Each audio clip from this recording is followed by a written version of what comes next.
ඔක්කොම උල ගහන මිනිස්සු පරනවා. යන්න ස්ට්‍රයික් එකක් කරනවා කිව්වා. ස්ට්‍රයික් කරනවද දැන් මිනිස්සු පරලා? පොඩි එකක් ගන්නවලු. යන්න ඊයේ නම් වෙච්ච සිද්ධිය මේකට. ඊයේ ගෙනාවේ පොලිසියෙන් ගෙනාවේ ළමයා. පොලිසියෙන් මට කෝල් කරා. ඒ පාර මං අපි එනකොට ලෙඩා ගෙනාලා කිසි අමාරුවක් තියන්නේ නැදේ කියලා කිව්වා. මං කිව්වා මගේ පුතා මේ මං ආවා. දොස්තර ළඟට ගෙනිච්චා. මං පුතාට අමාරුයි බලන්න බැලුවේ නෑ අමාරු නෑ කියා හිටියා. කටින් පුතත් කිව්වා මගේ පුතාට අමාරුයි. මගේ පුතාට පුතත් කිව්වා මට අමාරුයි ડોක්ටර් කියලා. බැලුවේ නෑ මගේ පුතත් කටින් කිව්වා ડોක්ටර් අමාරුයි කියලා. අනේ ගණන් ගත්තේ නෑ. චිකන් දහලා ගියා. මුත්‍ර වලට ගියා.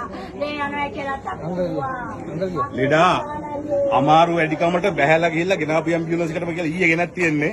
මගේ ඉස්සරහා මට කිව්වා අද උදේ බැහැලා ගිහිල්ලා කියලා තියෙනවා මට අමාරුයි මං රෝහණ හොස්පිටල් එකට හරි කෝපරේටිව් ප්‍රයිවට් හොස්පිටල් එකට දාන්න කියලා.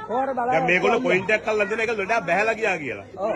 ලෙඩා බැහැලා ගියේ අමාරු හින්දා. ලෙඩාට තේරුණා වැරෙන්න නෙවෙයි කියලා ඒක ලෙඩා පල්ලෙහාට ගියේ.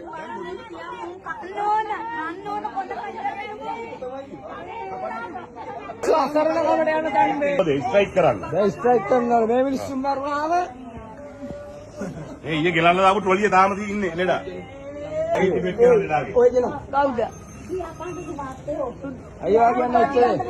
ඔය කියන්නේ එළි වෙනකම්ම කෑ ගැව්වා කිසිම බෙහෙතක් දුන්නේ නැහැ. අන්තිමට බහැලා ගියා මාව කම්පලා ගිල්ලයි. දැන් ඌ